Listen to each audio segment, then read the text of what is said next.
युद्धविरामाच्या मुद्द्यावर संसदेचं विशेष अधिवेशन बोलवा. इंडिया आघाडीतील 16 घटक पक्षांचं पंतप्रधान मोदींना पत्र.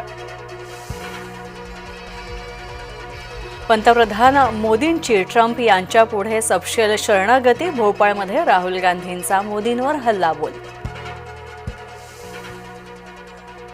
भारतानं हल्ल्यासाठी लांब पल्ल्याची क्षेपणास्त्र वापरली. ऑपरेशन सिंधू दरम्यान भारताच्या कारवाईवर पाकिस्तानचं भाष्य. रुपाली चाकणकर रश्मिका आहेत की स्मृती इराणी? सुषमा अंधारे रुपाली चाकणकरांवर भडकल्या.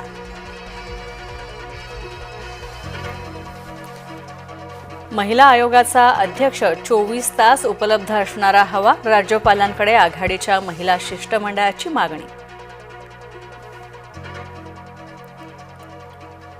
नाशिकमध्ये ठाकरे गटाचे सुधाकर बडगुजर नाराज. संघटनात्मक बांधणीवेळी विश्वासात न घेतल्याचा बडगुजरांचा आरोप.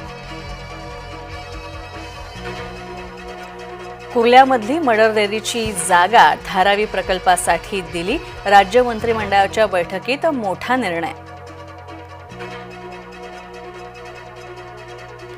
निलेश चव्हाणला 7 जूनपर्यंत पोलीस कोठडी. वैष्णवी हगवणे मृत्यू प्रकरणी कोर्टाचा निर्णय, तर हगवणे पिता पुत्रांना 14 दिवसांची न्यायालयीन कोठडी.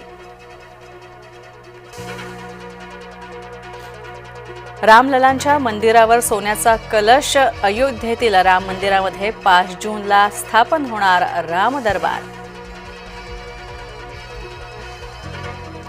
पंजाब विरुद्ध RCB IPLचा अंतिम सामना. कोण जिंकणार बाजी याकडे क्रिकेट प्रेमींचं लक्ष.